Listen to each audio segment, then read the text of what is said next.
What's going on, guys? Corrupt here. How the hell are you? It's been a while, but I'm back on the Battlefield 4 prep video. This time talking about the AMTRAC. Continuing a little armored series. Now, AMTRAC may not be considered armor. Technically, it's a transport vehicle. Using the right hands, this thing will weigh laced to all kinds of shit. Pardon my French. Or pardon my English if you're French. It kills a lot of people fast, and I like it. I put a video out a long time ago. Don't look for it because it's a horrible video. But I put a video out a long time ago saying this beast was the best vehicle in Battlefield 3. And I stand by that because if used in the right hands, one or two guys can pretty much run a battlefield, any kind of map, pretty much anytime, anywhere. Alright, so we're going to have multiple clips in this game. Simply because I haven't played the AMTRAC in quite a while. And that's mainly because, well, I've been trying to use a lot of different guns, trying to get that gun matcher thing going before Battlefield 4 rolls around. That's just a personal choice. Not because the vehicles suck. The AMTRAC is, like I said, I love the Iron Pig, as I affectionately call her. If used properly, this damn thing will decimate people. Used properly means using the grenade launchers as that you see here, using them in the container area. Splash damage for days. You don't have to aim directly at a target. It's pretty much like a shotgun. Aim for splash damage. Hit people at their feet. You know, want to hit the ground. It was impact on the ground. Hitting the containers, bounce them off walls, all kinds of good things. You get bodies flying everywhere. It's good fun. Now the 7.62 is the backup. It's a secondary weapon. It is not the most effective at range, because especially when the vehicle's moving. But there's not a lot of bounce. There's not a lot of bullet deviation. So you really shouldn't have any problems there. The good thing about it is, by the time the primary of the 9 rounds, if you can spend those, by the time those are reloading, your secondary, if you're fully on trigger, is probably close to overheating, or you know, it's still in use, so you technically can continually cycle through your weapons. And of course you want to save your non-grenades for when they actually count, like when vehicles show up. And the good thing about the 7.62, as you see here, it will damage light-skinned vehicles such as Vodniks and Humvees and etc. Now this part right here is a little embarrassing for my driver, Jeff. That's right, buddy, I remember this part. You got us stuck on the platform simply because the AMTRAC, nobody's going to accuse it of being the most nimble of beasts. If you don't hit these platforms in certain areas or inclines or declines in the proper speed, you're stuck. Bad part about it is it's not nimble, it's not fast. That's why most people probably shy away from it, because technically it's about a, I don't know, 40-ton hunk of steel, and of course it is not a ballerina. It is not flashy, it's not a helicopter, it's not a one shot, one kill like a tank. That's why a lot of people don't really use it that much, but I use it every chance I get, simply because the damn thing, when you get it on land, it will devastate people. Now that is the weakness of the AMTRAC. It's has to be on land. If you get it on, say, No Shark Canals Conquest, as you see here, Wake Island Conquest, if it has to traverse water, that is your chance. If you have rush jets, it's an easy target to decimate an AMTRAC with a full load of 6 people. Jets, pilots, you know, love those kind of things. You see there, I took a tank out. Now, it didn't do a lot of damage to the tank. It doesn't do extreme amount of damage to vehicles, but what it does, it throws up a lot of volume of fire. Think of it sort of like a LAV. The grenades hit, they throw up a lot of flak, throw up a lot of black smoke. It's distracting. It's very annoying. As a tank driver, when I get hit by them, I usually back up and get out of the way, because an AMTRAC in the right hands, guys, it'll mess you up simply because it's still not a volume of fire. Plus, you never know who's going to jump out of the thing to try to see for you. Now, getting back to the weakness of the vehicle, essentially it is very slow. It's very cumbersome. Of course, like I said earlier, if you get it across open water, that is time to kill it. But if you get it on land near an objective, it's very dangerous and need to be dealt with extremely quickly. As you see here, the tank pretty much went past all my team to try to kill me. Did a lot of damage to the vehicle, still didn't kill me, was distracted, and he got C4'd. Now, what the AMTRAC does excel at is rush, and what you see here is pretty much point defense. Clear down an area, especially like people that like put explosives on the objectives. A couple of grenades will clear all that out. And especially in Wake Island, you see it like this warehouse, even though pretty much the walls have all been destroyed, there's enough clutter in there to catch the grenades and use the splash damage to your advantage and pretty much wipe out anybody coming to disarm this bomb. Even though they do try to attack me, it's just that much of a pain in the ass. This is where the AMTRAC excels. It's not fast. It is certainly not the most nimble of beasts, as in maneuverability.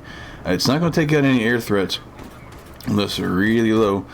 But what it does do is point defense. You get the big pig in there. If you have the patience to drive it across the map or through the water and take the slow turns and so slow speed, there's no proximity on it, which you do have. The driver does have smoke. The secondary passenger, is technically the gunner, has the 40mm grenade launcher, which has 9 rounds. And then you have the secondary 7.62 machine gun. That's it. The other guys are just sitting like passengers, and you can just view out. It's not like it's a tank destroyer or LAV where you can fire out the ports on the side. You're pretty much along for the ride. Now this thing can take a lot of damage. Of course, it is not invincible, otherwise it would not be balanced, and DICE loves to balance things all to hell, but we're not really going to talk about that right now. The key thing about the AMTRAC is to keep it alive, simply to pay attention. It seems very obvious, but third person is your friend, especially if you're in hostile territory.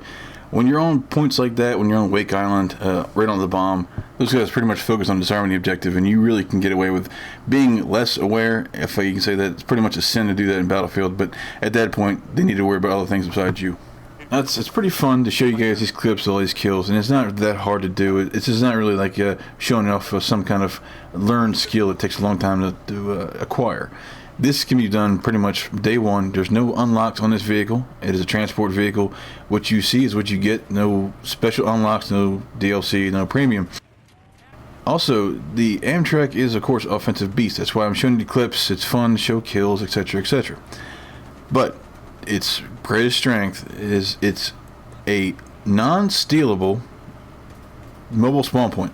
Anybody on your team, there's no squad issues at all. Anybody on your team can spawn on you to help repair, to C4, to set out beacons, except do whatever you want to do. That's the main thing people seem to forget about. Using this big bitch, even though it is slow and cumbersome, if you get into certain areas, I see it a lot being used on No Shark Canal's Conquest, hiding it in the tunnel and having it as an open flank. That is how people need to use this thing. If you're not going to go against tanks or choppers or anything head on, using this thing, taking it out of your spawn, is one of the best things you can do. Even if, like I said, you're not going to actually use it. Here you're just going to see how splash damage can pretty much suppress and wipe out an entire team. This is on console, of course. You get onto higher ticket counts and PC. I've done this pretty much on PC too. It's just fun because people get angry very, very quickly. On console, I'm assuming they do also, but PC, they can tell you how much they hate you and how much you're a hacker, and those make me giggle. But this again is a demonstration of point defense. The bombs are armed. Everybody's trying to sneak around at some point to kill me. This is just an easy win for my team. This is a good demonstration of splash damage. This guy's almost beside me. He had C4 on. I knew I couldn't get to him at a certain angle he was on. I just fired directly at that light post. He was close enough, where his C4 was close enough to detonate and get me the kill. The beauty of the AMTRAC, of course, is it's damn hard to kill. It can take a lot of damage, like 5 tank rounds. Technically, it has reactive armor built into it on the front and the front side. So pretty much like the first half of the side, as you wrap around the nose of the vehicle, it has reactive armor. Of course, it's just like any other vehicle in Battlefield 3. Hitting it from the back, hitting it in the ass is your best choice. But as we wrap up here, I'm going to show you this clip. And this is one of those tough rush rounds on Tehran. And we had a tank crew that's pretty much suppressing ours. So this is me by my lonesome in the AMTRAC. I'm going to cut away here. You're probably going to hear, I think this is a team chat, in-game chat. Not sure who all is playing in this, but this is how one person in an AMTRAC can seal the deal. Later, y'all. Peace.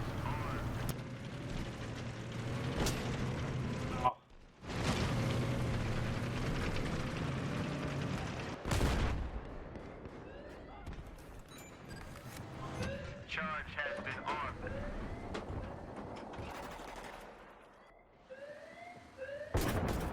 Army A. Might be too late. Oh, come on. Oh, Bravo's gonna be a goner. he's gonna be gone in a second here. Yeah. Probably got that one just a little bit. We've taken out the objective.